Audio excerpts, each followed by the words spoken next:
Live streaming is on. All right. Good afternoon, everybody. Event Trader coming on here. It is April 20th, 2:30 p.m. today. We got just about an hour and a half left in the trading session as we break into the latest installment of the Sentiment and Flow Show.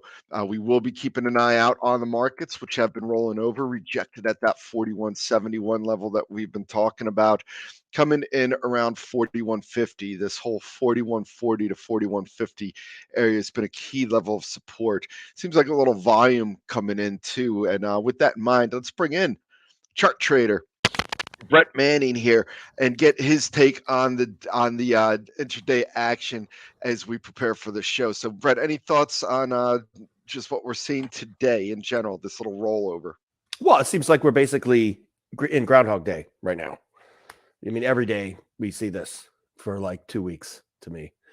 A little bit of a gap down, morning rally, rollover in the afternoon, and somehow the next day we're in the same price band, especially on the NASDAQ. I mean, basically just going dead sideways in a tight range with a lot of whippy action for really pretty much since just before the holiday weekend. Right. So, our goal here today in this show is to try to figure out which way we could break out from this direction. Certainly, some big items on it left to be in play there, Brett. Let me just get one thing here. I don't see my page up, so I wanted to make sure that we got that going on. But certainly some big things, some big items in place still to go. We've gotten some of the big bank earnings, Brett. That's obviously a key factor. We'll talk a little bit about them. But next week, we're also looking forward to getting some of those big cap tech plays, which are naturally going to be a key factor going on in the markets. So, all those are things that we're going to discuss today.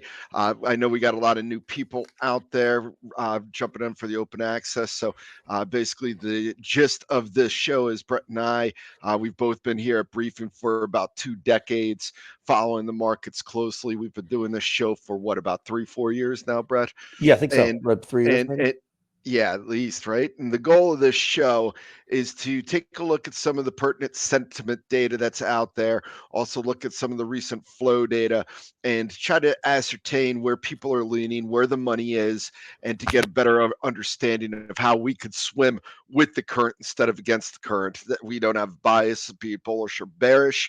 Until we really kind of go through, look at this tape, and then we start developing how we see the markets rolling out over the next couple of weeks. We try to run this out the third Thursday of the month.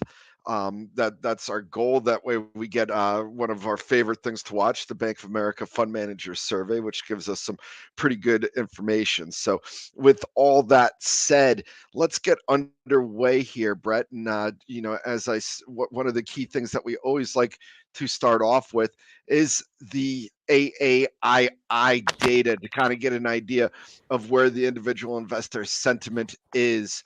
And we've been focusing on this a lot the last couple of weeks in terms of how bearish sentiment remains. So this week, Brett, interesting, a little bit of a jump in both the bull and bear sentiment. We saw, people are moving off the sidelines. And I guess my take on that is maybe we're starting to see people placing bets one way or the other. Unfortunately, it doesn't look like there's really a convincing move in either direction, which probably plays out in that choppy designation you're just talking about. So when we're looking at that bull bear data, what's jumping out to you on it?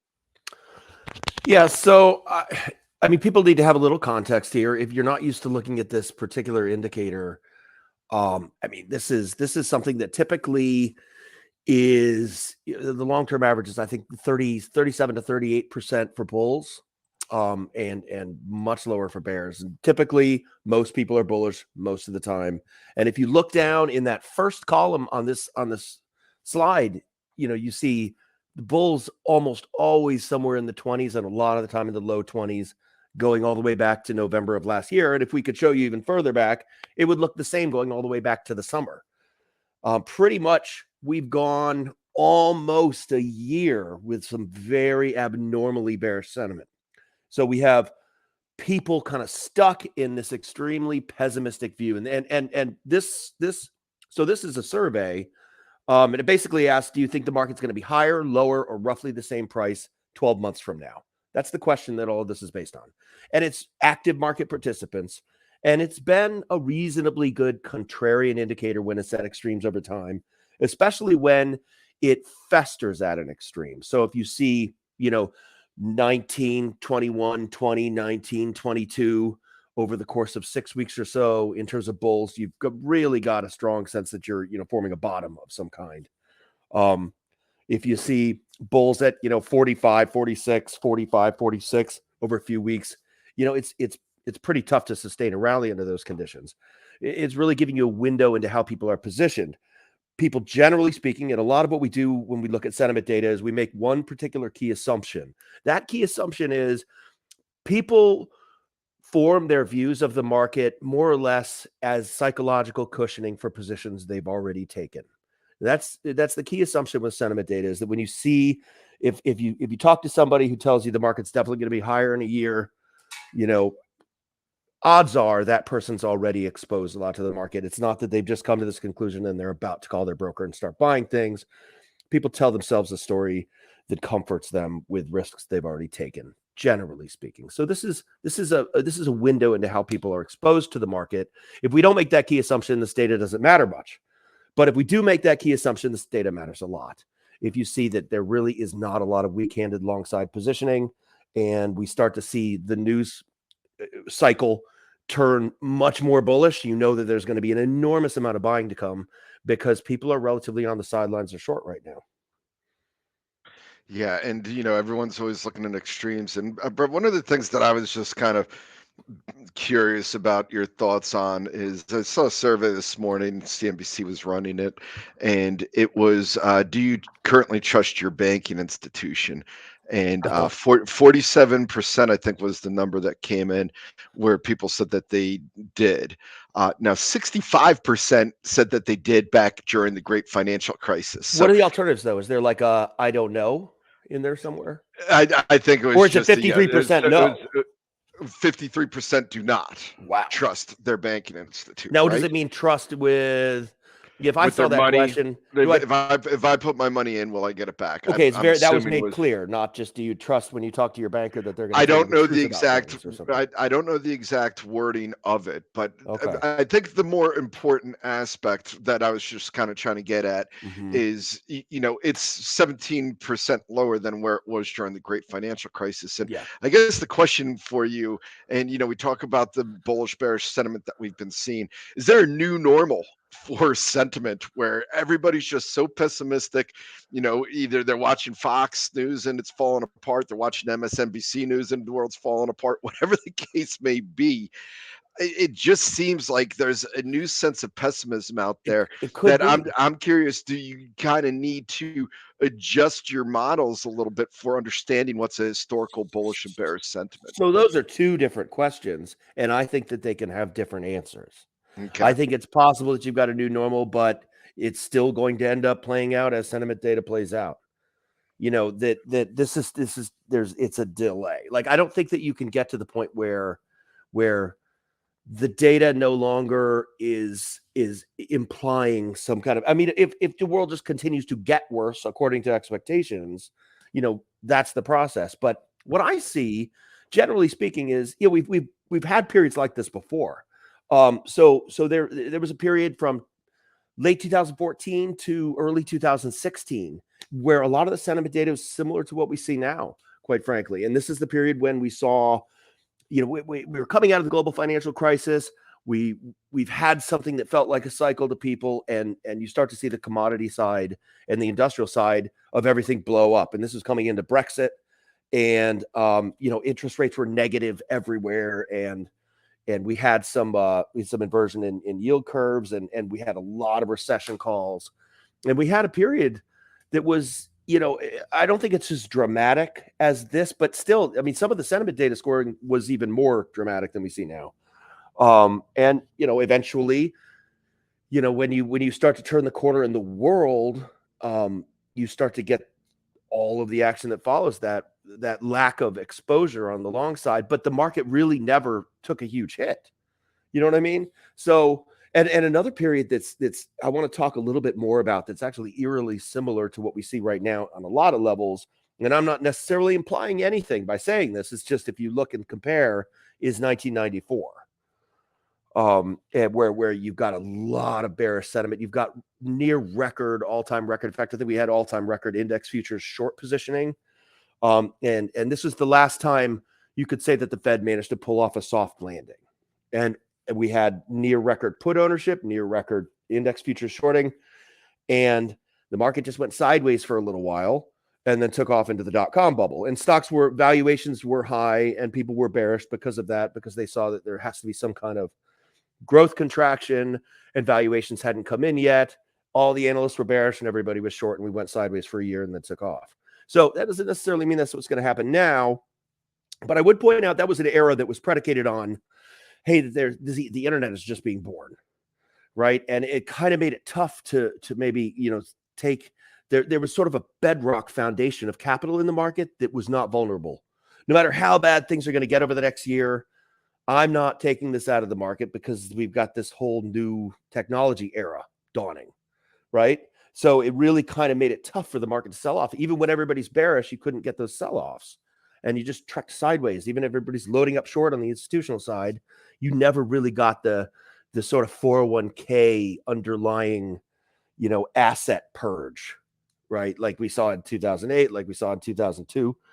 It just was not going to leave. It doesn't matter what the world looks like over the next few quarters. I don't care, because, it's the next decade I'm in this for, because of the internet.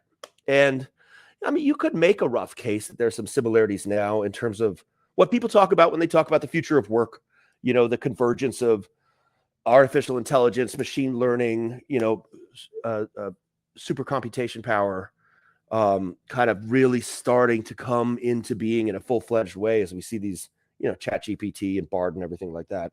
Like, what really is the next 10 years going to be like? And you could make a case that there's a sort of technology era that is starting to reshape the world, that's likely to reshape the world over the next, say, 5 to 20 years, that's kind of becoming more concretely manifest now. And maybe there is a foundation of capital in the market that's just keeping us from being able to sell off, no matter how bearish that swing money gets. I mean, I'm not saying I'm not taking the official position that it's true. I'm just trying to outline a scenario where having persistently high valuations and having extremely bearish sentiment all together could make sense.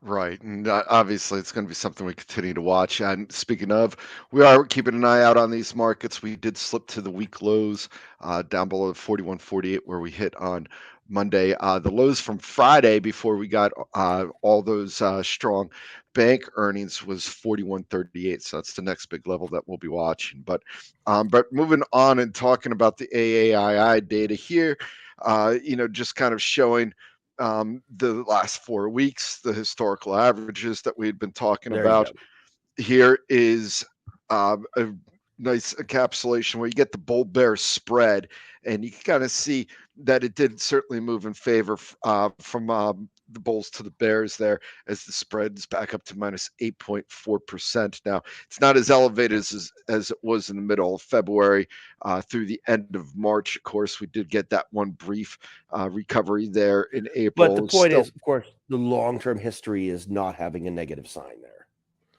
at all. By a lot. Right. And all you see is negative signs, pretty much. Yeah. And if we went back further, it would look like that going months back.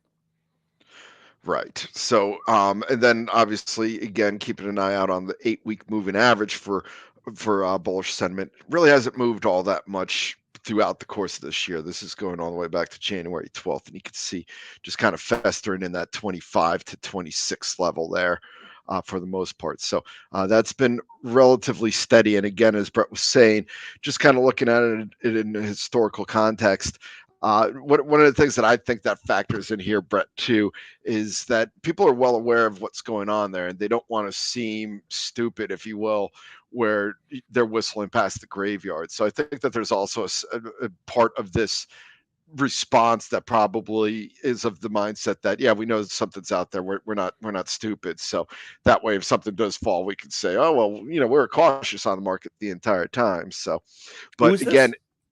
I, the Who's talking? I'm putting words into the mouth of Of who? individual investors. Oh, all right. Well, but then Yeah. they're not public. They're anonymous. So Right, but I'm just saying in terms of nobody wants yeah. to be caught. No, nobody wants to be the guy that was loading up on CDOs in 2007, right? Everybody wants to be the one that was well aware that the recession was coming. I mean, we've seen it from economists over the last All right. 18 months, continuing to call recessions just so when it does happen, they could go I'm out going to and take say, issue well, with your theory there. I okay, don't think that that's fire away. impacting. I just don't think that that would impact the results of this particular survey. I don't think that people are going to change their answers of where they think the market is going to be based on, unless they're sort of self-psychologically cushioning themselves. Yeah, but you But just there's said no earlier that reputational consequences. you just said earlier that none of them are really answering it truthfully anyway, right? Did I? Yeah, I mean you stated that if they are Oh, I in, see. I that see what you're that saying. they would say that they are bearish on the market No, but even I though that mean, they're in because people. they want it to be higher. I think that's a more subconscious process. Honestly, I think that if you buy You a think there's a stock, difference in the I subconscious between the two? well, I think the dynamic that you're talking about would be sort of like reputation protecting, and I think the dynamic I'm talking about would be sort of like what we do all the time. Anything that doesn't Looking fit the for narrative push that in a we're certain deeply direction. anything that the narrative that we've already committed to. Once you commit to something, like if you make a choice at a fork in the road and you walk a mile up that direction that you go, you're probably going to have a lot of self-protective cognitive operations going on that are you're going to notice everything that's good news about the direction you're traveling, and you're going to repress noticing things that are warning signs because you've already committed. And if you're a super active trader, that's not so much of a consequence. But I think that if you're an investor that's loaded up on something, it's going to take a lot for you to start to see that you're wrong, unless you're extremely talented, and you definitely should be managing money. But the average person, I think, comforts themselves by telling themselves a story that reinforces decisions they previously made, more or less most of the time. And I don't know if that's quite the same dynamic that you're talking about. I think we're getting a little bit off course here, though. Either way, Yeah. I think you can take this as, I guess the big difference is, in my belief, what we see here does translate into what people are actually doing with their money, rather than that they're hedging what they're doing by giving the opposite opinion in a survey like this, which is sort of the implications of what you were saying. Right. Okay. All right. Fair enough. All right. Which would Moving. mean everybody's short and flat. I mean, if you take what you're saying, then it's possible that people are long, but they're kind of giving this opinion as a hedge, which would Right. destroy the value of that information to some extent. Okay. All right. Moving on to the market characteristics that are out there. Obviously, there's a continued debate going on around soft, hard, or no landing. Are we seeing true buying or systemic inflows and short covering? That's one of the debates that I've been seeing in a lot of the different in a lot of from the different houses out there. We're starting to see signs that Asia demand is returning as China reopens. Certainly some stronger data over on that front than what we've seen domestically. LVMH being a perfect example of this. Some evidence in the flow data that we've been looking at into growth and defensive. Um, the other question is, have yields peaked? And that's all going to be based around the terminal rate of the Fed, of course, which we'll get into in a little bit here. And then, looking at the S&P performance year to date, up 7%, but you pull out tech and it's only up 2%. So, that kind of goes into a lot of the short covering that happened at the earlier part of the year. And one of the dynamics that we're watching now, we are seeing that shaken up a little bit. And one of the things I was going to ask you about, Brett, was growth becoming the new defensive. And then unprofitable companies that rely on steady flow of equity capital remain most at risk. So, we're certainly tracking those names. Few signs of financial stress that we've gotten over the last couple of weeks, despite the banking issues from numerous surveys and, of course, the earnings reports, and then that debt ceiling that's looming. So, Brett, when we kind of peel back the onion here and look at the current market, what are some of the bigger dynamics of these characteristics that you're seeing in play? So I think that you've got to. It's really easy to be bearish right now, and I think that's why we see some of the data that we have. I mean, it's really compelling. Like if I didn't know everybody else was bearish, I'd be super bearish. You know what I mean? Like it's a difficult environment for me because my natural inclination, seeing the world the way that it is right now, would be to be bearish.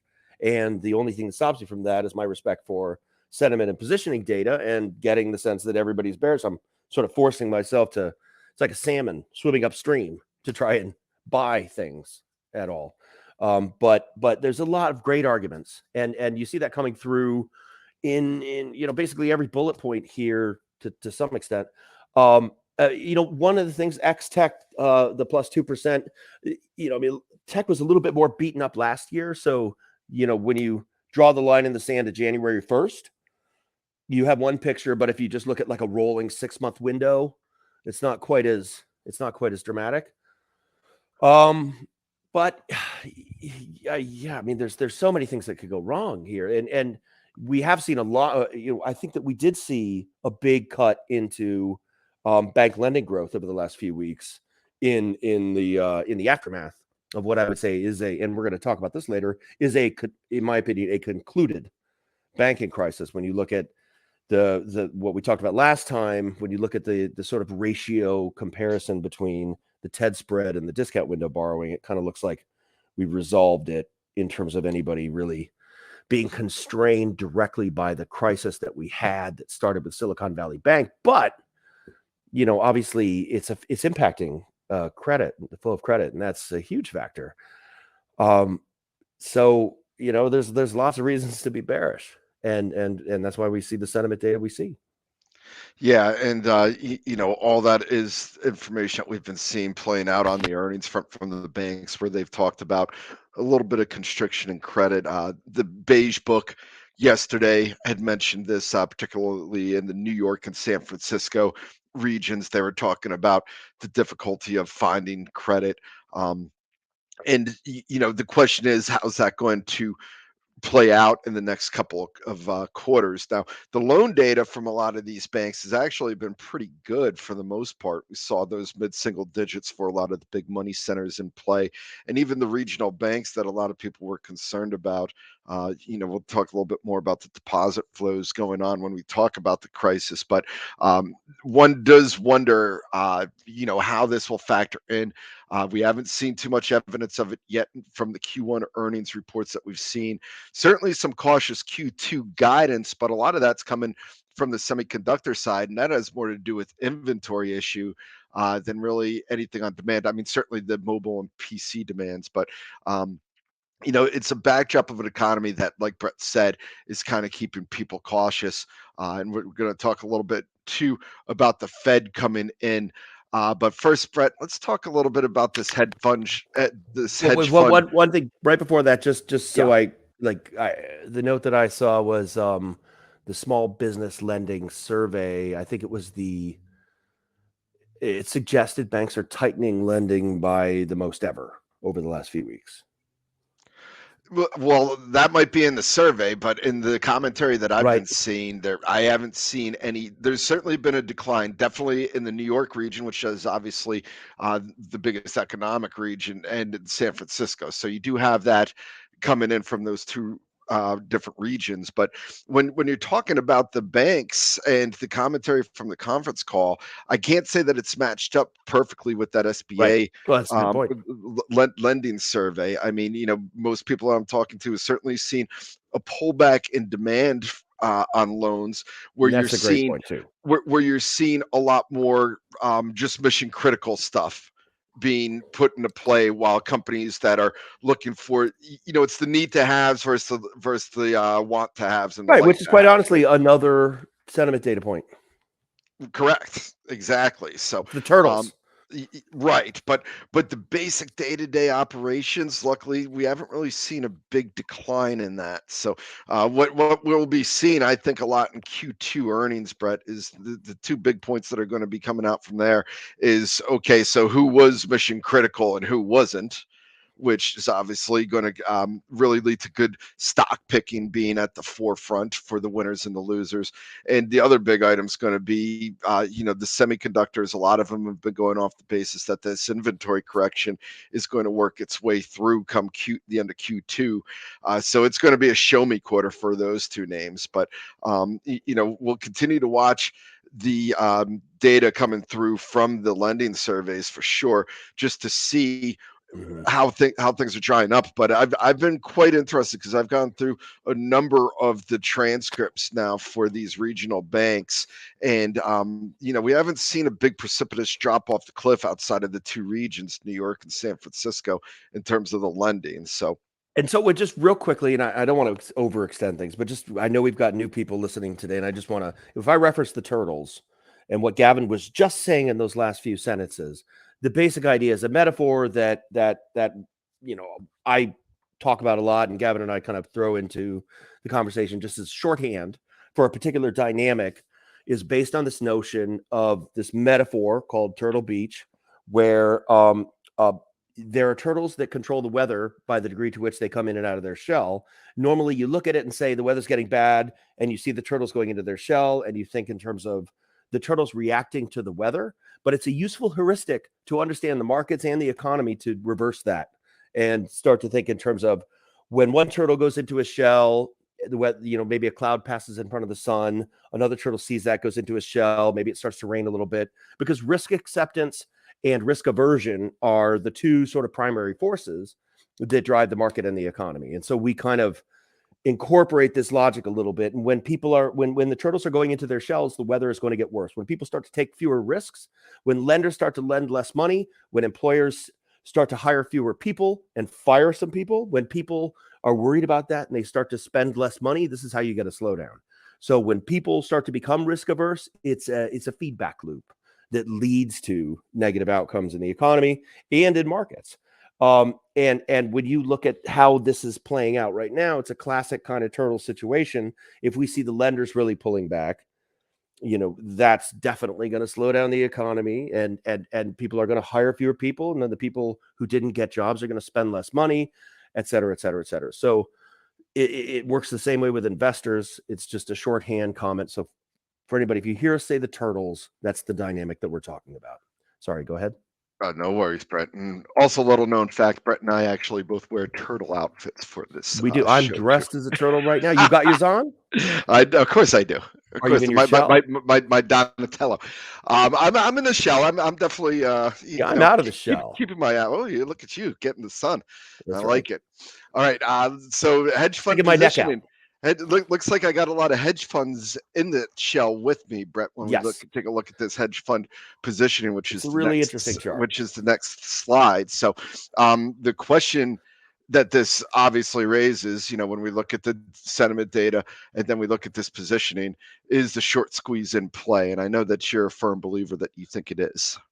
So it's an interesting chart because we'd seen hedge funds gradually creep back into the game here after being super short, right? And so where this data is derived is it uses like the HFRX indexes, and it compares them with the S&P in the movement. So you see where hedge funds, and according to their benchmarks, need to be. You see where the market is, and the daily changes tell you in a well-proven manner where their exposure is. So in this case, we see something really kind of interesting. But when you get back from the holiday weekend, the Easter weekend on Monday, April 10th, this index just crashes all the way across the spectrum. And that is a morning that I remember very well because I was just like, what is happening? I don't know if you remember that, Gab, but it just like there wasn't any real headline driver, and the mega cap stocks just started to tank about an hour before the market opened. Right. And there really wasn't anything. And the futures started tanking. And then by the end of the day, we closed up. But there was just this strange pre-market dynamic. And I was wondering whether it had to do with, maybe the Bank of Japan. That was sort of the first talk we got from the new BOJ governor. And it looked like he kind of suggested, hey, maybe a little rate hike wouldn't be a big problem.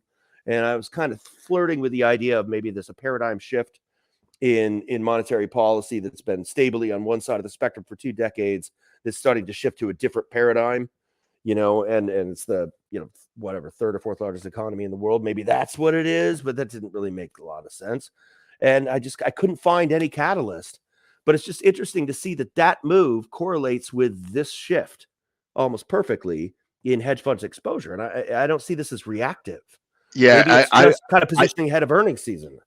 Certainly positioning ahead of earnings season. A little surprised that wouldn't have come this week, right? With all the big mega cap names I out know, right? next week. I think one of the factors probably at play too is simply the lack of liquidity, right? Because you would have had Europe closed, and therefore, if there was any selling going on, there simply wasn't anybody really to pick it up in terms of buyers out there on the desk. That's a very good point. So And that it was a that Friday probably before that was embellished. Good Friday with Correct. the So jobs report, and the markets were closed. correct. So it But was in still, this is reaction. still a change. You see it building over a month in the other direction, and then in a day or two collapsing back down. So it's an interesting U-turn in what hedge funds were doing. And especially when you see the direction of the SPY, which is the black line up above, Which didn't budge. didn't budge, just moved higher. So what's going to happen when that breaks out and these guys realize they're net short? yeah, that's the question, right? That's the question. What if Apple and Amazon and Google all do much better than people think? Now, do you think it could have also been potentially just like literal hedging on the other side that just simply kept it they were trying to hedge to the downside, and therefore it didn't really disrupt the market flow that much because it was so evenly hedged, perhaps? It would mean that this indicator is flawed completely, because this is supposed to capture their entire positioning, because this says, here's your benchmark. Yeah. Right. And when the benchmarks deviate from the S&P, it shows what's happening, because those benchmarks are built from the exposure.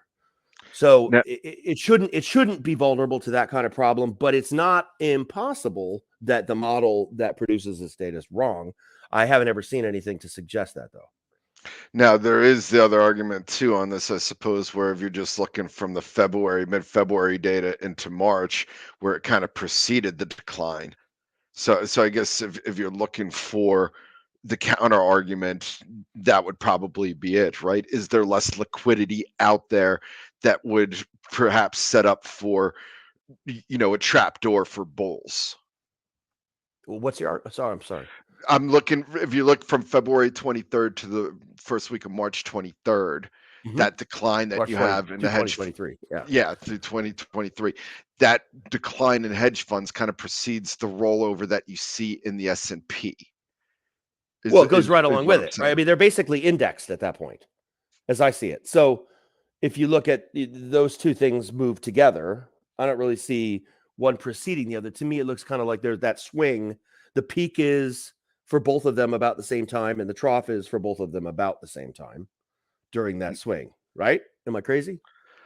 It I'm looks to me just like they're seeing kind of correlated during that stretch. from the beginning of February to the middle of March, in the S&P, that's where I see the decline coming, right? So the middle of March, I would say, is the trough before we got this bounce going into April.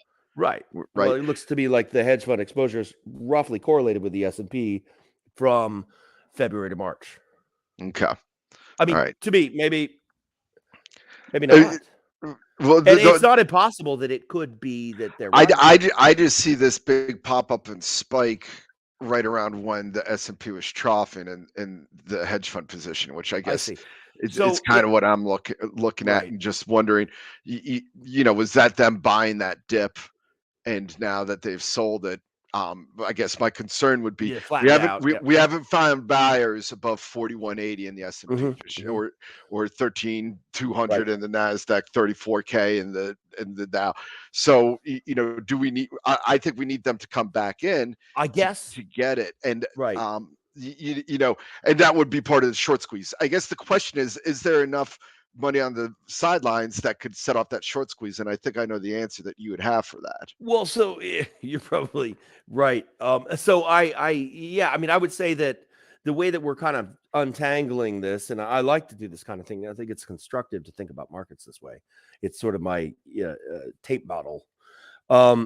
But yeah, so I think that if you've got the suckers there, what you're saying could play. So they properly bought the dip, ramped up, then the market took off, and then they're selling that, they're cashing it in at the top of the range, and they're right. And if you've got the suckers to play with that way, there's somebody holding the bag because they've managed to get everybody too bullish right at the top of the range and take the bag off their hands. Right. Yes. And what we see with all the other sentiment data would suggest that the sucker's not there. We've got record put buying. The sucker's by already retail on the investors. sideline, right? The sucker's been shorting the rally the whole way. So how do you hand the bag off? Who are you handing it to? And if we and maybe there is over the last couple of days in data that we don't have, that there's this explosion of capitulatory, okay, third bedroom traders on the retail side on E-Trade, just, buying everything in sight over the last few days. And the hedge funds are just handing it to them. And they're going to be the suckers that get run over. That's not impossible. It's not. But you don't see it. I'm laughing at your term of third bedroom traders. I've never heard that before. Well, I'm getting that, right? So, yeah. But either way, there's a smart money, dumb money dynamic, and there's somebody who's left holding the bag. And the other data that we see doesn't, to me, support that overall. It would be predicated on that story, and that story seems to me a tough one to buy. Yeah, no, and I'm not arguing that point at all with you, but and I think that's what we're setting up for in the next couple of weeks. Obviously, next week's earnings are going to play a big factor in that. So huge. But this hedge fund position, 20% of the market cap of the S&P coming out in a few companies. Exactly, and this hedge fund positioning, you have to be aware of the dynamics on both sides of it. So that's something that we'll be monitoring closely. Yeah. And I guess the basic point of this chart is, hey, if we see that 20% of the total S&P market cap come out and just wow, surprise everything, it's possible that when we saw the morning of the 10th of April, when it was really the mega caps that were tanking. Right. I mean, that's crystal clear to me. It wasn't broad market bringing the futures down. It was a handful of stocks, the FANG stocks, that were killing it. Right. Yeah. And so if which also were the key drivers from 2019, right? Absolutely. 2022. No doubt about it. But it seems to me like one could make a case that, that was the point when a big bet went in place around the sort of hedge fund ecosystem to basically load up short these things, looking for all of them to disappoint and gap down, 15%. And they're sitting on those positions right now. Yeah. And that's why you see this deviation in that, in this quick of a process. It was just like, let's put this big trade on. And if these companies come out and surprise the other way, that would suggest a massive squeeze. So we'll see. And one thing that would be in the favor of the massive squeeze, Brett, would be just the amount of liquidity out there. And we're going to show you two slides. Brett, why don't you explain to people who are new the bathtub analogy that's kind of in play here, the filling up the bathtub when you're trying to sink that water or that ball. Maybe the beach ball or the rubber ducky. Either one, whichever you prefer. Well, they're very different concepts. Well, let's just take a look at the Fed balance sheet. And this is one of the things that's in play, right? The liquidity. I'm a man of many metaphors. You are a man of many metaphors. But anybody who knows Chart knows he loves his metaphors, and they're usually pretty entertaining. But the Fed balance sheet, Brett, as you can see, they were starting to wind that down. That pop up there, that's a lot of the FHLB lending that was going on to the banks that really kind of erased things. We do see that cooling off a little bit. We'll talk about the bank crisis in a second. But what are you watching for in this, and how do you see this Fed balance sheet kind of impacting the current market dynamics? I can honestly say that I have decided that I don't know. And I'm honest with myself about that. I have a lot of different ideas about the situation, and I'm just not sure that they're material. The Fed balance sheet or your ideas? Both. I mean, no, that's fair. Yeah, I mean, I can't tell myself a story that I understand the interaction between the two. Really, I understand what a lot of people would suggest is the interaction between the two. But I really don't know if the limits are where people think they are, and if there is the leverage in terms of concepts that people suggest there are. And I can't assess that.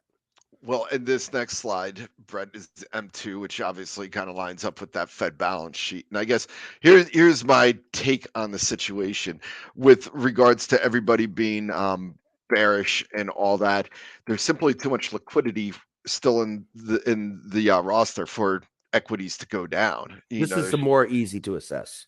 Yeah, Yes. and that's kind of my basic thought on it. So, Yeah, I mean, and the problem with the previous slide is, so like what the Fed is doing when it grows its balance sheet is tying up quality collateral. right, And there's sort of this paradox there. forcing people into greater risk. Well, yes, but then also causing people.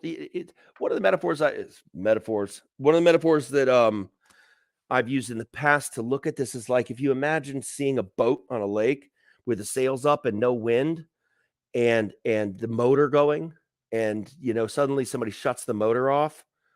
Are you going to be bearish on that boat's progress across the lake? I mean, maybe that means the wind is picked up. And you know what I'm saying? So like there's especially when you're talking about collateral, when you're talking about a bank's ability to feel solvent and put a lot of risk on the table. If the Fed is soaking up all the quality collateral and quarantining it, that you could make a case that that's deflationary. And so it's tough for me to understand the dynamics with the Fed's balance sheet. I'm really skeptical of I'm skeptical of people who think that they definitely understand the relationship between the Fed's balance sheet and the economy and markets, even though I know that there's a lot of strong feelings there. Okay.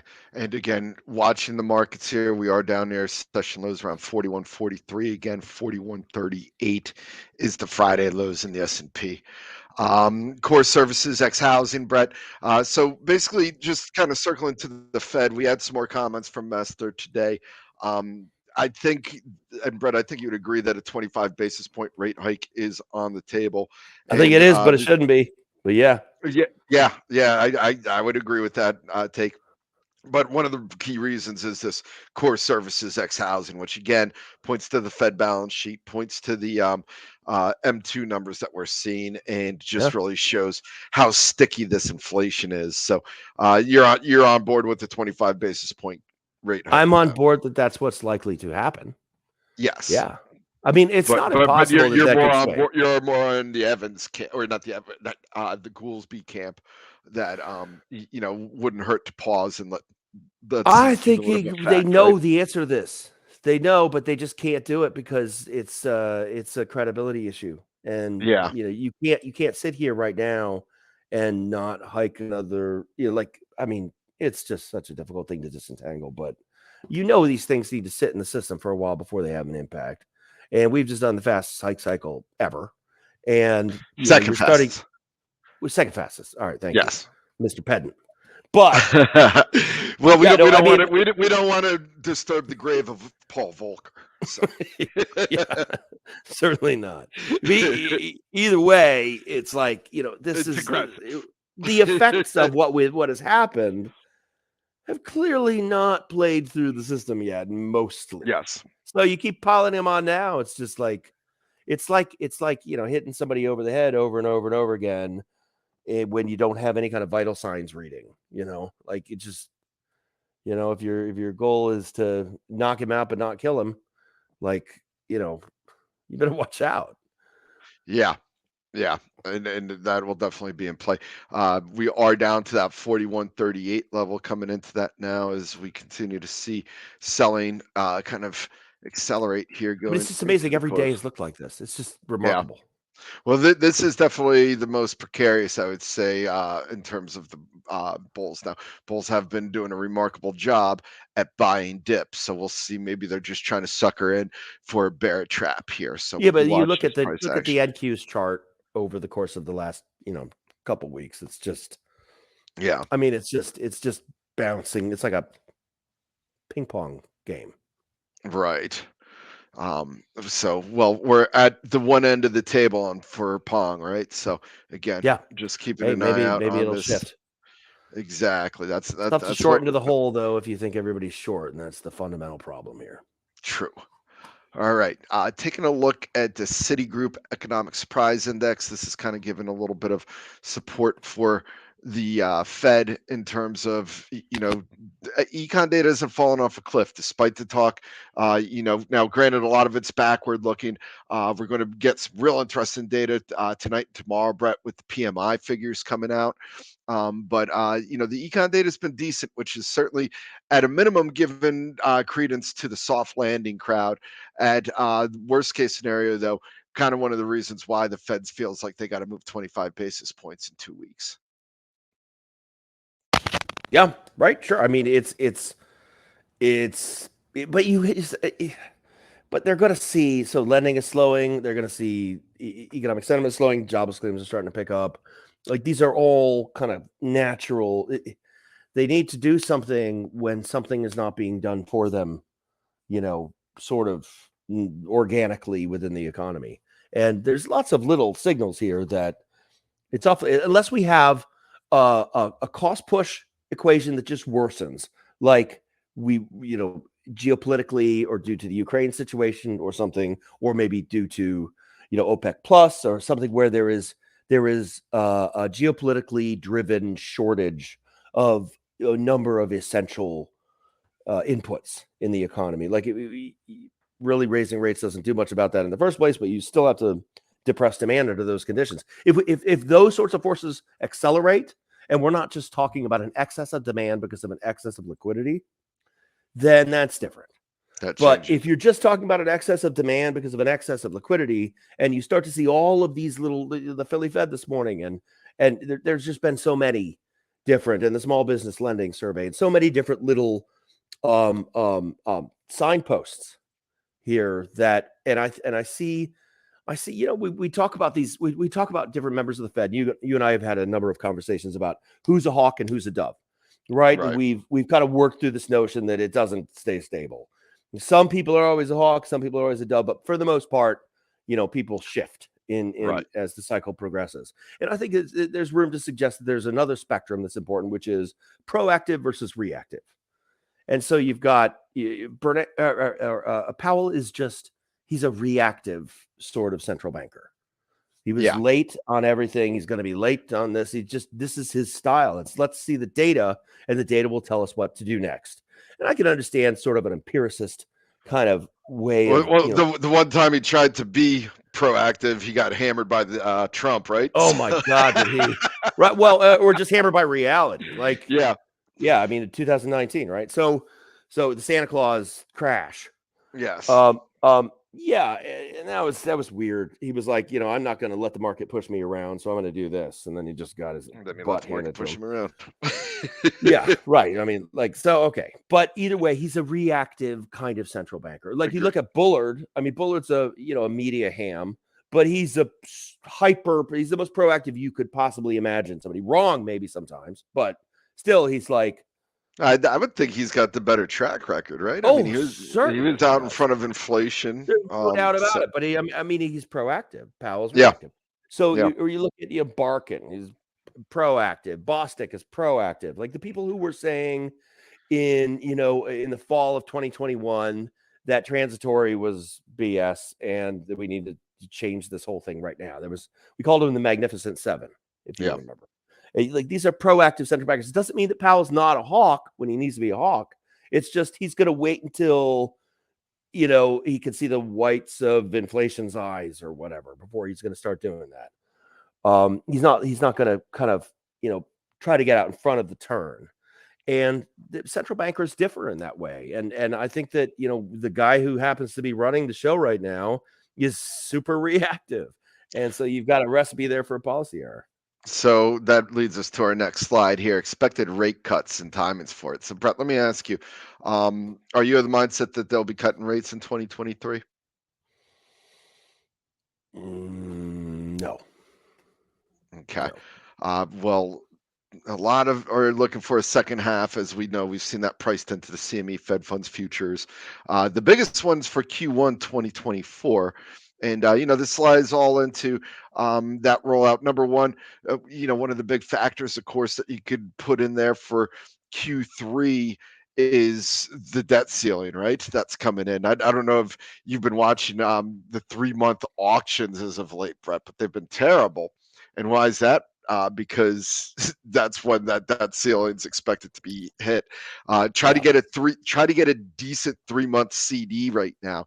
You can't do it. In one bank that I was at, I was looking to roll over my 3-month CD. I was getting 4.25 on it. It was all the way down to 0.55.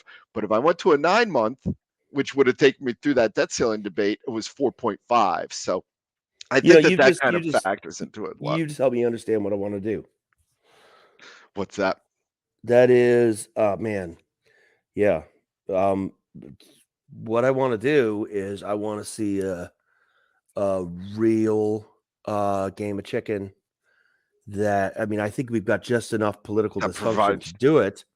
To get that crash. Certainly, buy. the news cycle would do it. And you get that inside higher low crash buy, right? Like you just get that. That would 2011 September, August. You remember that?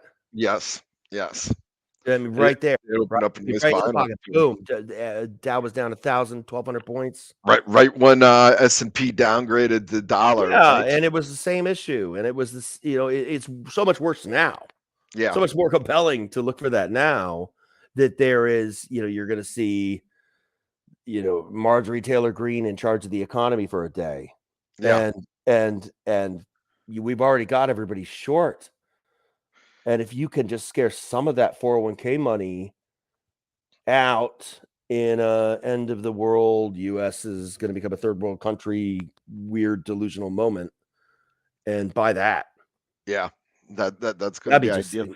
Intensely beautiful, especially if you get a little bit of if you get a squeeze going into May, you get to sell in May, and then that bleed lower down into the summer, and then you get that precipitous puke in August. That's going to be the ideal situation. Matt Gaetz headlines, and yeah. So, all right. So we'll be watching for that. So thank you. Yes.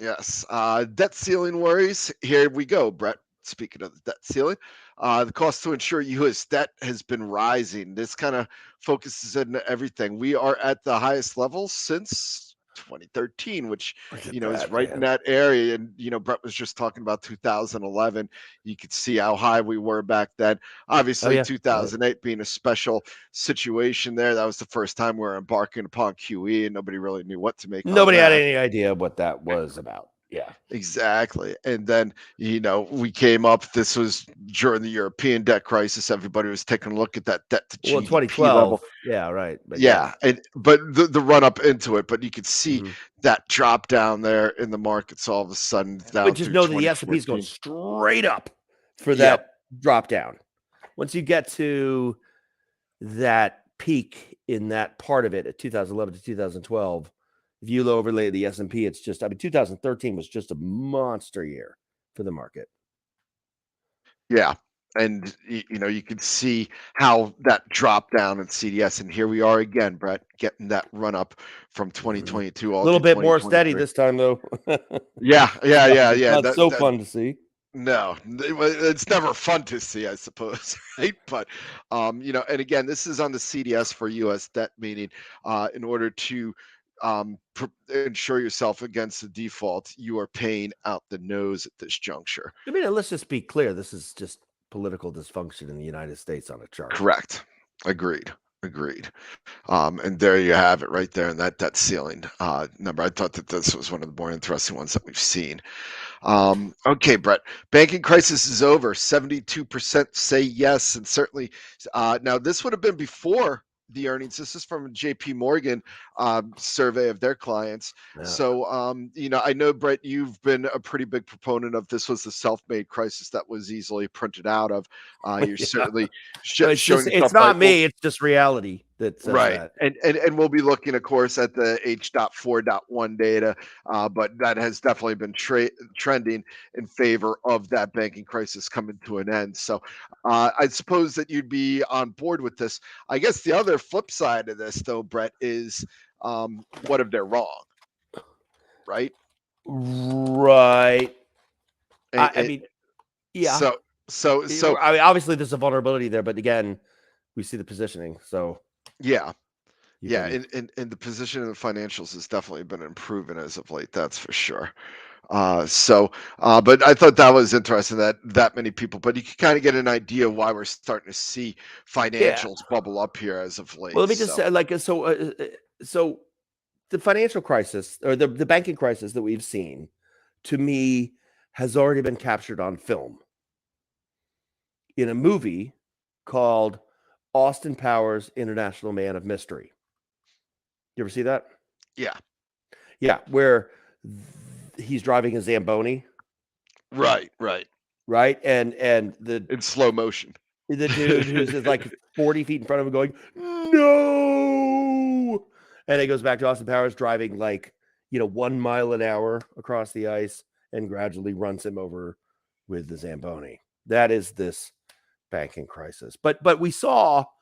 So are you saying people are about to get run over by the Zamboni? No, they already did. That was SVB. Yeah. That was it. That was it was the 6 months before that. Right. Okay. With the there rate was increase. The guy going, no, like it was the most foreseeable problem ever, and nobody actually did anything about it until the Zamboni ran over Silicon Valley Bank, and then it became contagious in the public sentiment.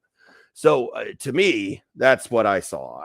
Like you raise interest rates that fast, and you play around with what you're market to market versus what you're market for sale, and the regulators are stress testing for something that doesn't even include rate hikes when the regulators themselves are the one hiking rates. Are you kidding me?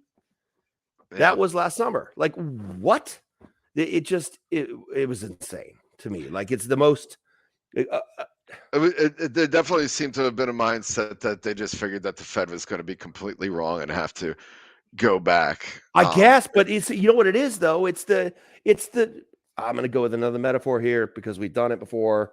We talked in January of 2022. We had a strategy meeting where I reintroduced my mountaintop lake metaphor, right? Do you remember the mountaintop lake? If you evolve an entire ecosystem in a mountaintop lake, pristine, there's no salt in the water. Things evolve there for millions of years, and then you take those things and you throw them into an estuary, right? Where rates are volatile suddenly, they can't survive. And what we've seen since 2008 up until right now, up until the last year and a half, is no interest rate volatility for a long time. And that's a long enough time where most of the world's managed money comes under the umbrella of control of people who don't know anything other than that reality.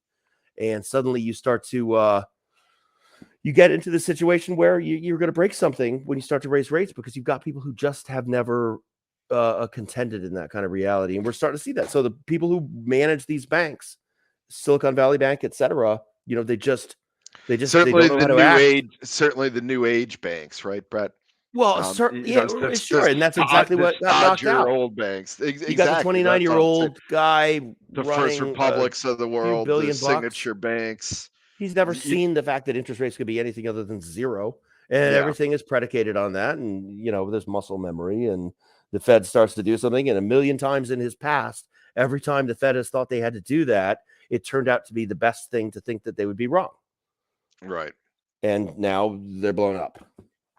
But still, as a regulator, you stress test for that. Yeah. The fact that they weren't stress testing on the interest rates enough is kind of mind-boggling. That's one of the reasons why I liked the PNC earnings call, where they clearly laid out their deposits. And one of the things that the CEO said was, I'm not expecting rates to decline, and I can't believe that other people aren't stress testing for this stuff because it seems like the most obvious thing. So right. That was just one of the things that it really stood out to me about PNC. But we've got more banks, definitely a little bit of a mixed bag going on, but overall, certainly not showing any signs that deposit flight's out there. So moving along, we'll talk about the earnings characteristics real quick, Brett. And if there's any industries that are jumping out to you, just feel free to point it out. But bank earnings, again, stable. Semi's Q2 outlook, we talked about this earlier, weak due to the inventory issues. The freight recessions that we're seeing there, this is off of JB Hunt, UNP, and Martin, because they got higher expenses, lower pricing powers, a little bit of a slowdown in demand. The inventory issues certainly factoring in here. So watching those transports, but they continue to act well, which is interesting. Spend on mobile and PCs remain weak. We saw that with the CDW warning. Strong report from IBM, and the CEO was quick to point out that they're not in the same business as CDW. So a little bit of a painting with the same brush concerns there that are getting erased. Medical devices, Brett. If you ever get a chance, take a look at some of the charts in ISRG and J&J, of course, got a third there. You got Thermo Fisher. They're all looking great. Medtronic's a nice breakout. Travel and entertainment spend remains strong. We've seen that in Delta and United Airlines and AXP. China consumer returning to the market here. LVMH and Las Vegas Sands blowout quarters pointed that out. The pricing war in autos underway with the Tesla commentary. Yeah, that's interesting. And then home builders, huge number from Huge. DR Horton. Well, but they've just been running. I mean, they've just been. It's really interesting to see. But I want to ask you the question I always ask you, and I think it's reasonable to think that it's a difficult question for you to answer. It's probably the hardest thing you could do as an analyst, and that is, here's what I'd love to know from you. If you could possibly take yourself, because you pour over so much of the earnings data, and you've done so for so long, and you're so good at kind of breaking down companies and what they report. What I want to understand is if you take the reactions out of the equation, you just imagine it in a vacuum. Imagine these aren't even stocks; they're not even trading. How have earnings been going? If you totally don't think about price reaction, just core company performance. So you're saying purely looking purely at it performance from a of the consensus fundamentals number or a year-over-year basis? Because what you would have judged, like, how's it going? I think it's going fine. There hasn't been any major red flags, certainly. And again, that's why it kind of goes to the importance of Q2 with the show me quarter, particularly in the semiconductor space. It's like, Q1 was a little tougher, but Q2 is also, well, actually Q1 for the semis has been fine, but Q2, that's where you're seeing all these big drop downs. But is this showing up in guidance? The guidance, the outlook and guidance, really kind of preparing people for weaker performance. Now, everybody across the board, sector, sandbagging next. Yeah, which is typical. It's not unsurprising, but that's why when you see is it different from what you've seen? Like, is this a standout version of that? Just in the semi side. And again, there's that inventory issue. It's kind of, how you talk about the political issue that could turn on a dime. What happens when we see the inventories work their way through. But that's why it kind of points to me as Q2 being a pretty important show me quarter, especially again, since we're going to be going into that with, the potential of the sell in May, the potential of the debt ceiling. If we're looking for that perfect negative storm where, Q2 is not quite the end of this. Demand for PCs were a little bit weaker, so we think one more quarter, and then we're definitely hitting the trough. You start seeing that on top of the backdrop of a debt ceiling debate, and that's where you could see some steamrolling coming up. Do we see the jobs layoffs kind of impacting the travel and entertainment side? Do we see the money supply start to dwindle a little bit as the Fed drains that, and the lending issue, and the lending issue? How does that all of a sudden kind of extrapolate out a couple of weeks, and therefore causing people to seize up? But at the same time, if we see the Fed say, you know what, that's doing our work for us. Correct, which is, and we have seen some commentary about this is where you get the soft landing right there. Is that sweet spot? Exactly. And that's what the Fed is trying to do. And all things being equal, I think that they could achieve it. But again, it's that debt ceiling, which, lingers above it. I want to rewind back to the beginning, though, talking about the 1994 situation. Like, you can't achieve a soft landing in a normal world. But like, so one of the things my wife does, she goes around lecturing on a few things. One of them is future of work. Are you familiar with the phrase future of work Not as offhand. a field? That's a field now. Okay. So there's articles written about it, books written about it, people go lecturing about it. It basically is like it's a newly emerging kind of field of study for this unique little niche we have now, which is basically is predicated on the notion that the next 10 to 20 years are going to be qualitatively different from what we've basically ever seen. The rate of change of society when you have, like look at Chat GPT. Imagine 10 years from now, it's going to be writing the computer programs of itself, and Right. like you have this convergence of these ideas that are starting. Ray Kurzweil and his Singularity is Near book from a couple decades ago comes to mind. Like we're really seeing that start to play out. And man, if you start to look at the situation that we're in right now, we're sort of on the cusp of that. And that's I mean, it's going to have some enormous second order consequences. Yeah, certainly disrupting the ideas that people have using historical notions, right? So, I mean, it's the AI stuff's going to be fascinating, just from both a legal standpoint to the actual day-to-day applications, right? Well, we just have no idea what it's. I mean, that's the notion of I don't know if you've ever read the Kurzweil, the I do Singularity not is Near. So it's know. basically like the idea that, a singularity, like a black hole or something, you can't see past it. So it's the idea that in the future, there's going to be a sort of historical singularity when you get AI driven, super intelligence or something that could do things better than we can, that we've made. You can't see past that. You can't predict anything that's going to happen after that. So it's a singularity there. So like, we're starting to see such progress on this side of things that I mean, it's just going to change the way that we live our lives, and we're kind of on the doorstep of that. And the last time we really had a soft landing, it was supported by the fact that there was new technology in communications and, willingness to invest in laying down a new information technology infrastructure with a whole new, fiber optic kind of global encircling thing that basically made ideas something that were instantaneously available to everybody all the time, which was the internet. And that was 1994. And in 1994, Greenspan talks about engineering a soft landing. But I mean, without that factor coming up underneath the surface at that time, I don't think you're getting a soft landing, and at the same time, you have the fall of the Berlin Wall earlier and opening up of trade routes. And so you've got this global trade tailwind. And then you get the internet, you get Netscape in 1993. And then here we are in 1994 with everybody bearish, but this is going to explode. It's going to be a new world as we start to be able to communicate mind to mind in a much more liquid fashion. And it obviously has changed everything, enormously. Like that's a disjunction in history, 1994. And the question is, are we at a similar disjunction right now where we've got new technologies that are emerging that are going to become, exponential curves in terms of accelerating change? I don't know what it means for sure. You can't really predict the outcome, but probably what it means is equity is going to be important to own because it's going to be hard to work for money.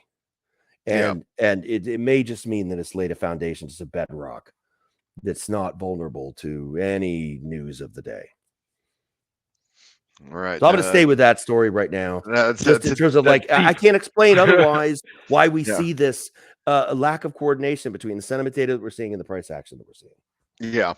No, it makes sense. So, that's an interesting concept. I'll definitely have to check out that book. I'm sure people want you to post it to the site afterwards.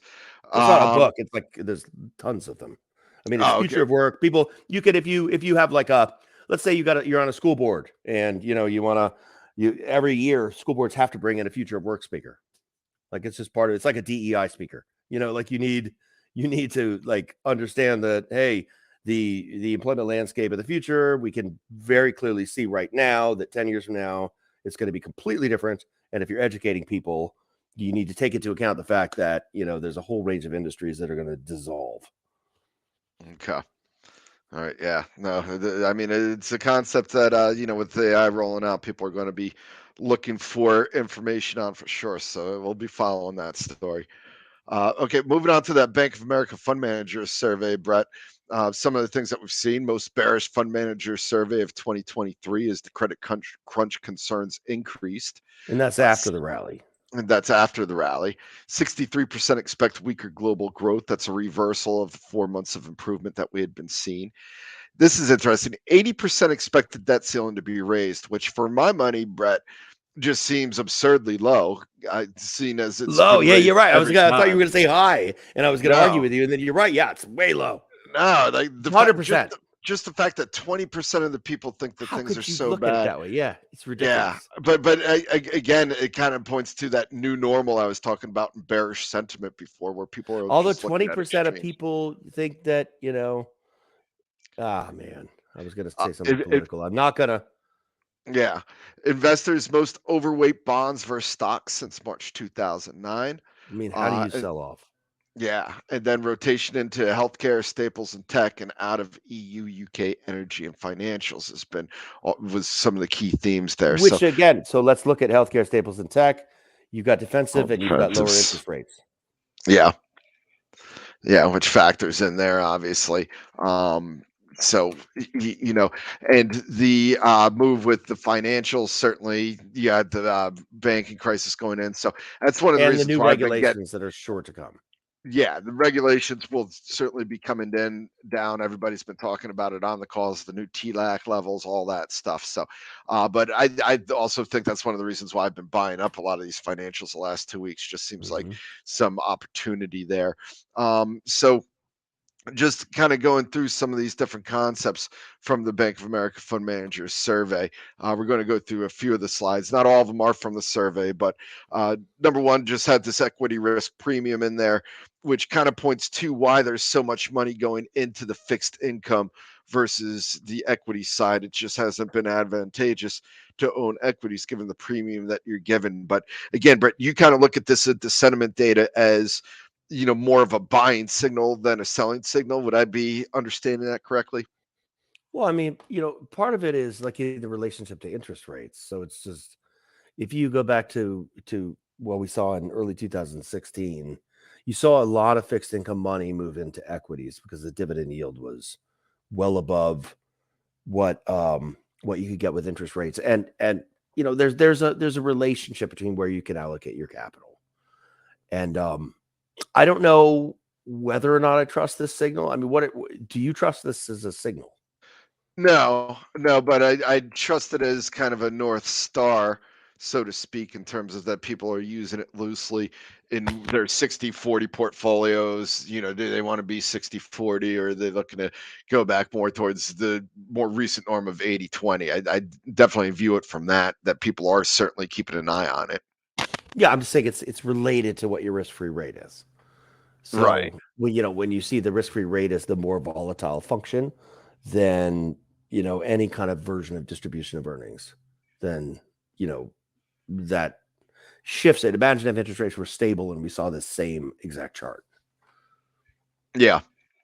Yeah, but it would, but we probably wouldn't be seeing this chart either at the same time. Well, okay, fine, but it would be more, it'd be more meaningful version of it if it did happen. So yeah. Well, and the other aspect too is just kind of looking at those subsequent returns when you're looking at the earnings yield versus the S&P, and it definitely has been a bit of a precursor here. So, I do think that that's an aspect that major money is using to kind of direct which way they're putting their flows. But again, when we're talking about it, we're going to be looking at some of the fixed income versus equity position here in a second. That it's already kind of played out, right?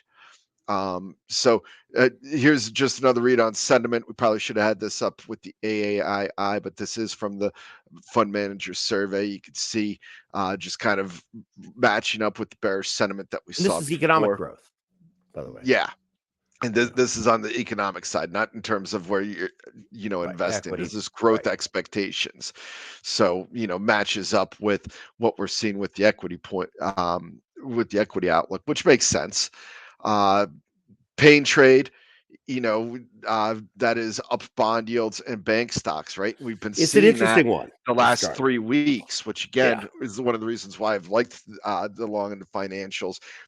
Ridden the FAS up nicely, and yields had been on the rise up until 2 days ago. We saw it hit that 364 area and then just reverse lower. So, the pain trade was working out for a while, but we are seeing a bit of a reversal. However, at the same time, so one of a subscriber who I go back and forth with from time to time pointed out that that you see a lot of speculative short interest in bonds right now. So like it's an interesting, so we must be seeing, so the FMS survey basically says we've got a lot of people who are, piling into bonds, and that's an obvious response to the banking crisis. But at the same time, we've seen, we're near record short interest in bond futures. And I'm not really sure the scale of both of those data points, because typically I would assume they would start to correlate to some extent. Yeah, Right.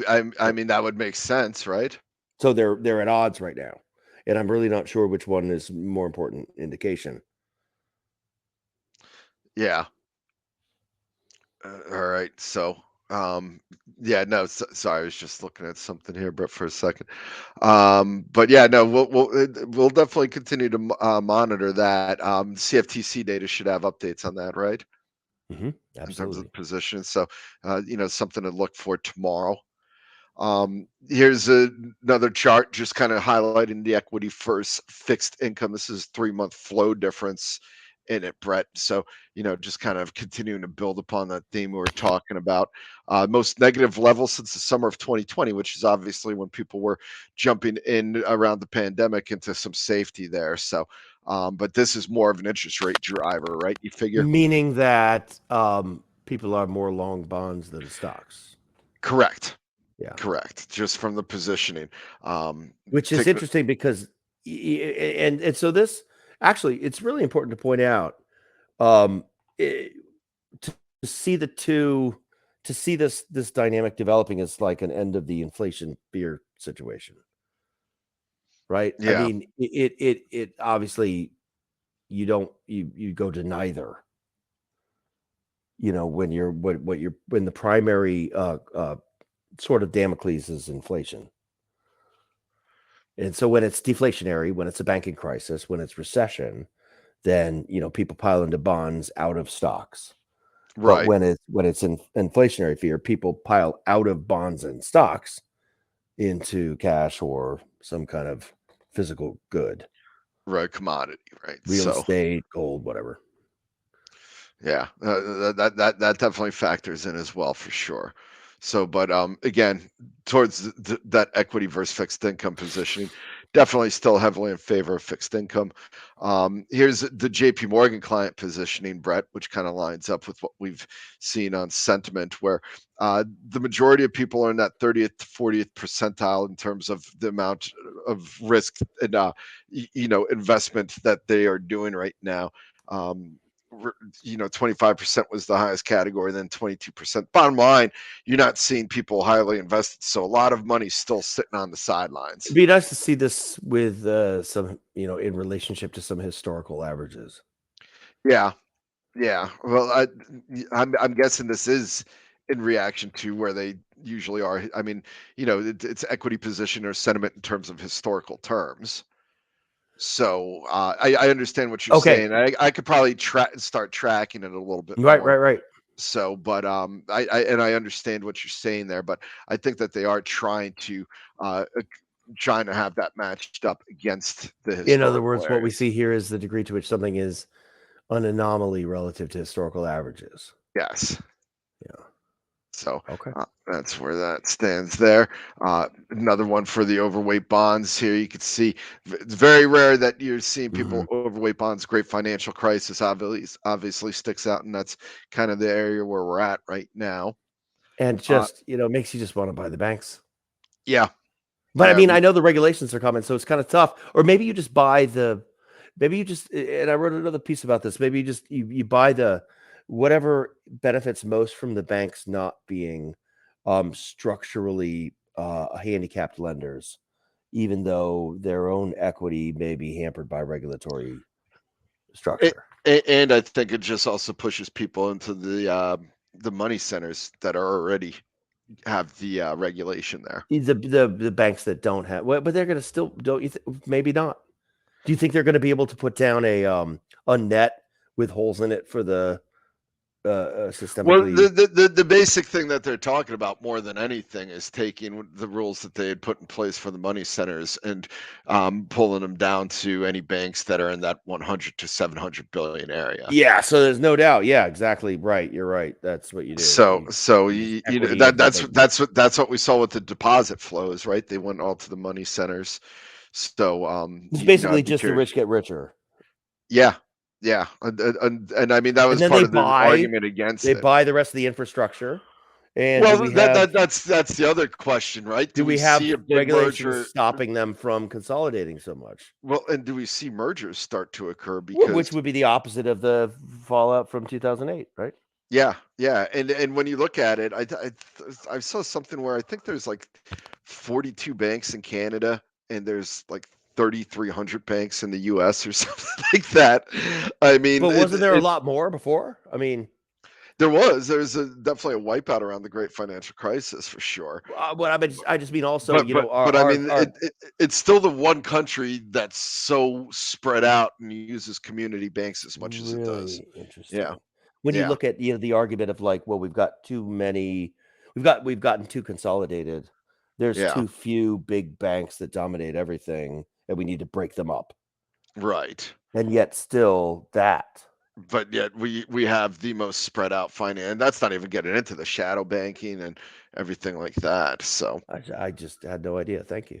yeah, no, it's mind boggling. I'll shoot you out the numbers, Brett. It's some Thank you. next time I come across. But like if you look at the UK and Canada versus the US, I think there is something for Canada, like for it's like 217 banks to 1 or something for the US versus Canada or something. Wow, and they don't have bank crises every day.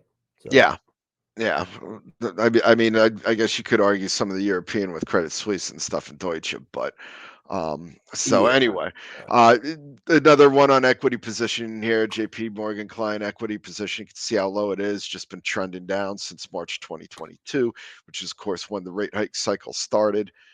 turtles, And then there's the bond positioning, which turtles, is starting to try to break up, but again, just really hammering home the fixed income versus equity positioning.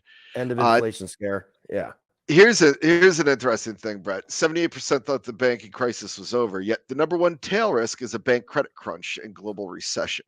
Well, but maybe they mean, like the fallout from it. So the bank credit crisis is over in terms of, Yeah, hey, this bank is not going to but fold. the damage has been done. You're But the saying, damage has been done, and now they're going to behave very differently. And behaving very differently means it's like shutting off one of the engines on a plane, you know, and how many engines can you shut off before the plane crashes? yeah. All right, just keeping an eye on markets. That 41.38 level basically held to a T. We're now 9 points off. A little bit of a late bounce coming in. Another day of Pong here, Brett, with the levels All in right. play. So there's the tail risks out there. Credit concerns. Where's the primary credit concern? Commercial real estate. Looked at SL Green, BND, Blackstone. They were all out. And while things are poor, not seeing those big defaults yet, but people continue to worry about Still that being structural, not cyclical. the structure of it's just in real poor shape. It's Obviously, obviously going to reshape like the whole thing. yeah, and it's interesting to see how that's basically overtaken the worries of the U.S. shadow banking, which had been in the prior survey the Banking big crisis over. area of concern. Yeah. Yeah, I mean, there could be dominoes and lead to that whole thing being upset. And now people are realizing the pin is not going to penetrate deep enough to pop that balloon. Yeah. And Moving on. Here's the underweight financials, just to give you a kind of a chart on what Brett and I were talking about, and potential opportunity there. That's another item that's definitely in play. So watching that closely. Then we are looking at just the last couple of slides. Most I'd want crowded that to be a lot deeper. a lot deeper before you'd be Yeah. interested in thinking you could buy without To see much that concern. asymmetry. Yeah. Yeah. No, it definitely that definitely makes sense. But for me, the low hanging fruit was picked up, so we'll continue to watch that. Right. But then look at the most crowded trades here, Brett. Short U.S. banks just popping up onto it, as well as long big tech stocks. One of the more interesting aspects I found in that rally around, after we saw the immediate decline to the banks, was the use of big cap tech as a safe haven. You think that's here to stay? Rates. What's that? Rates. They've Right. been basically, yeah. I mean, we've seen, Because the rates declined with the banks, and then yeah. If you're no of longer the in Fed. a rising rate environment, then you pile back into tech. These Well, aren't see, exactly. but I also think too, it's those fortress balance sheets that they have that people Yeah, view right. them, So, and yeah, and a sure. little bit recession proof too, or And at least who? Let's so say far the this. last couple of recessions. Let's say my Ray Kurzweil future thing is not completely inviolable, right? Yeah. As a perspective. At least let's say you have 20% confidence that we're headed into a late 1990s kind of thing around AI, robotics, machine learning, etc. Um that they're going to be the winners, right? Yeah.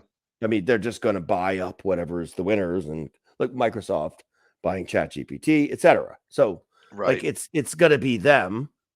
So, And that's going to what are be you the going to do with your economy. money, right? Yeah. Yeah, it's a safest spot. The long China equities, I'm kind of confused on, because as somebody that's been trying to buy these things, I mean, I'm guessing it's geopolitical headwinds that just keep these under wrap.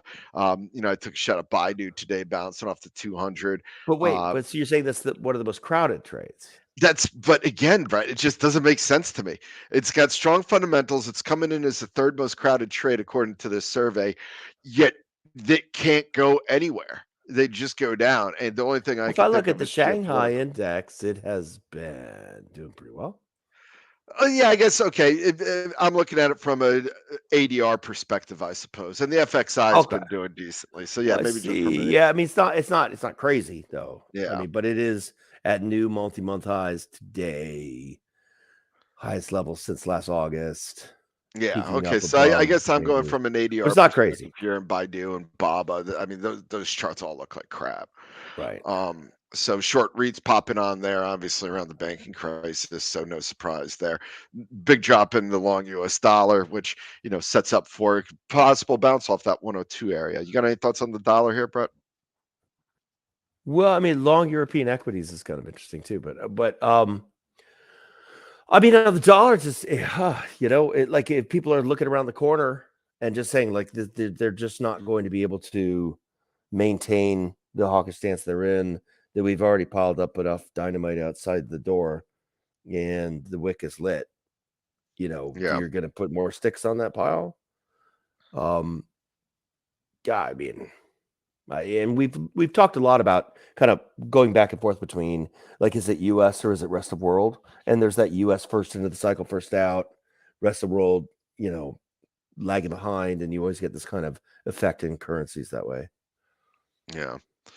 All right. And then the final two slides here. But the McClellan Summation Index. This is one that you've been following. You want to explain this chart to the So sub? just knowing that there are new listeners today, I just wanted to kind of catch you up on something we've talked about during the last couple of meetings, just so it's on your radar, just so you see that there is this indication that just happened, because I find it fascinating. It could be, one of those things that you look back on in an embarrassing way because of data mining, but it's just the track record is so pristine that I just want to point it out if you haven't seen this. So the McClellan Summation Index, it's a breadth reading, and if it cycles from negative 1,000 less than negative 1,000 to greater than positive 1,000 during a short period of time during a bear market.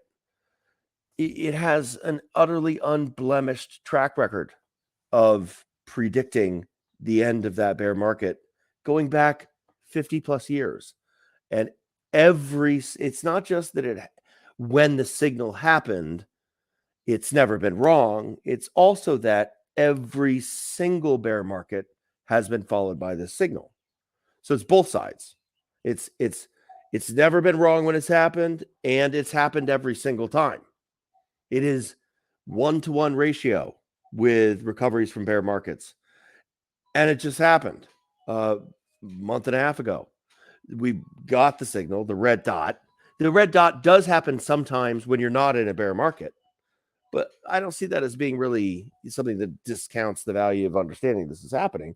And it's possible the sample size is big enough to matter, but it's not so big that it's possible that you're just looking at something like somebody flipping heads 13 times in a row. Doesn't mean a coin is always going to come up heads. So it's not that big a sample size. I'm just saying, hey, we're in a post red dot world. I didn't draw the pink stripe on this bear market. I could have. There would be a pink red stripe just before the last red dot on this chart because we've had an official bear market according to the standards that were used to create this chart. But I just want to point it out for people who haven't seen this. It's just interesting. It's fascinating to me. And we have gotten the same signal that has happened just after too. Look at the red dot proximity to the pink stripes, all the way going back to the 1960s. Just after the pink stripe, red dot, onward and upward. So just be aware. If I'm not a believer in magic elixirs, and I am a believer in data mining as a threat to analytical rationale. And so I'm perfectly susceptible to saying, hey, you found a small sample and this kind of thing doesn't necessarily mean anything. Hey, maybe it does mean something. Maybe we're in a situation where you purge a certain amount of holdings, and that's the breadth thrust to the downside. And then you get so many people off sides, you start to move back the other way. And maybe that's the turtles coming back out of their shells. And just the fact that you've started to commit, you've started to see a system-wide commitment to reallocation on some level, is a feedback loop. I don't know, but it's to me, I rely on sentiment data more than I rely on breadth data, but this just caught my eye a couple months ago, and we're in a post red dot world. So I just want to make sure that new listeners understand the signal has an unblemished record so far, and we still have a lot of people who are short and flat. Okay, and final chart. It's just a statement that I wanted to throw at you, Brett. And I mean, we didn't talk about data mining here. So, but oil performance, I saw this and just wanted to pick your brain real quick on oil. Buying the last hike has proven to be the correct strategy historically. This is on oil. Over the previous 5 episodes, oil performance on average has been distinctly positive in all instances, with returns ranging from 1% to 31%. With that in mind, I know you've talked about some of the concerns you have with the supply side and production. Yeah. Is oil on your radar here? Oh, absolutely. If I get 75, I'm gonna be really happy. I'm gonna buy it. So we're in a situation where Especially we're with the heading. Biden put around that 60 to 70 You've area, got so right? many things lined up. So we're in a situation where structurally we're headed for, like, we've underproduced, and we not just underproduced, we have underinvested in infrastructure for production at a historically unprecedented rate over the last decade in terms of oil production, because we're and of course we have, right? We're on the doorstep of transitioning to a different energy paradigm on a sort of multi-century time frame. We are moving toward a different way of associating with energy, and this is clearly the period where we're doing that, right? It's started. The process of transitioning away from fossil fuels has started, and people can see that. People with lots of money who 50 years ago would have said, you know what, I can get a big return by giving this to people who are going to go out, they're going to drill for oil, they're going to sell it for a bunch of money. I'm going to get a bunch of money back. It's going to be great. And those same people, in 2010 are like, here, I got a bunch of money. I'm going to give it to people who, man, pretty soon, oil, and nobody's going to want oil. So I'm just not going to, because this is a long process. I've got to put billions of dollars in. It's going to take 20 years to even really get the whole process started in terms of laying down a whole new site and developing the site and investing in equipment. Like, it's a long process. You have to invest way ahead of time with way more capital than other industries when you're talking about raw goods resources, when you're talking about copper, when you're talking about oil, when you're talking about these sorts of natural gas, these sorts of things. It's a different time frame and it's a different capital scale. It's more capital. It's a longer time frame. You need big money, big, deep pockets to put money in where people know it's going to be 10 years before they get a return. And when you mix that with, hey, we might be fossil fuel free in 2030, and it's 2023, you're not going to get any of those investments anymore. But guess what? In the middle, when we go through 2025, 2026, 2027, there's going to be a valley of death there. I promise you, where nobody was willing to, nobody's going to fund the valley of death. It would need to be coordinated. People in governmental positions would need to be planning for that. And I haven't seen it. I haven't seen anybody say we need to use taxpayer dollars to bridge the valley of death in fossil fuels that we're going to unquestionably hit. And we're close enough to it now that there's going to be a premium on, the supply is going to get constrained and the price is going to go up. And I don't see any possible other interpretation of that situation. There may be hiccups, there may be short-term gyrations, but I don't see how in 2023, as we're getting close to halfway through that year, and we're already starting to see this sort of thing on the horizon. Nobody's going to invest in a massive increase in oil supply when they know that the run rate on the returns of that is extremely limited. And there's no government that's really being proactive about investing in a bridge.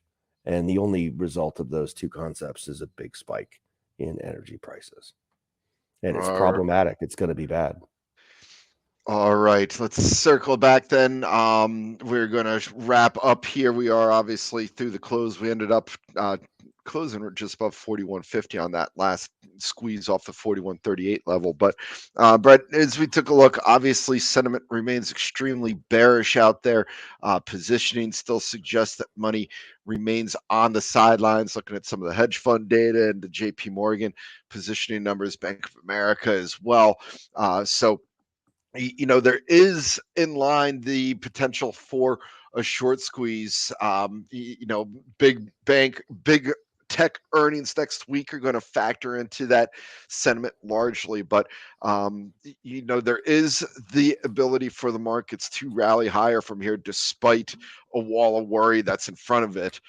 However, people will continue to be watching that debt ceiling debate, which I think we both agree could lead to potentially that sell in May phenomenon to start taking place, and then perhaps opening up a great buying opportunity later on in the summer, especially if the geopolitics continues to deteriorate and open up a bit of a flush to buy, similar to what we were talking about in 2011 and 12. So, it's interesting times in the markets. We'll continue to be watching it. But Brett, when you're looking at this market, how would you surmise it? Yeah, so I think that if you want to tie a bow on it, that's the perfect way to look at it through the lens of that scenario. Gives you a lot of different insights. Just the idea, if you want to understand my perspective at this point, given digesting this data and tracking this data over time, and my history with it, and your history with it, and what we've been seeing. The idea that you could get a situation where everybody's already kind of more flat than usual, fund managers are already carrying far more cash than typical, and there is at least the glimmer of the possibility that there's a sort of new era economy around the next quarter. And we've already got this kind of festering and deep bearish sentiment for a period of time. If we could get that crisis moment capitulation, if we could get the sort of House GOP holding hostage of the debt ceiling situation to the point where they're able to bluff well enough, hard enough to get that kind of crashy dip in the face of that sentiment scenario. I mean, that's 100%er. Like, you're not going to be wrong on that buy. You're just not.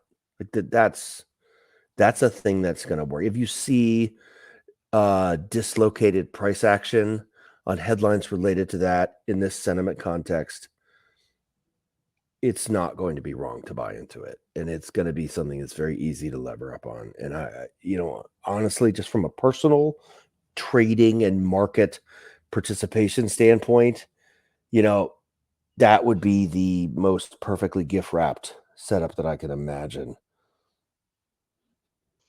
All right, so this is what we're going to be watching for in the coming weeks and months. Should be fun, to say the least. Hopefully, we'll be able to provide a lot of trading opportunities and some good calls for everybody out there. But Brett, I think that's going to do it for us on the Sentiment and Flow show today.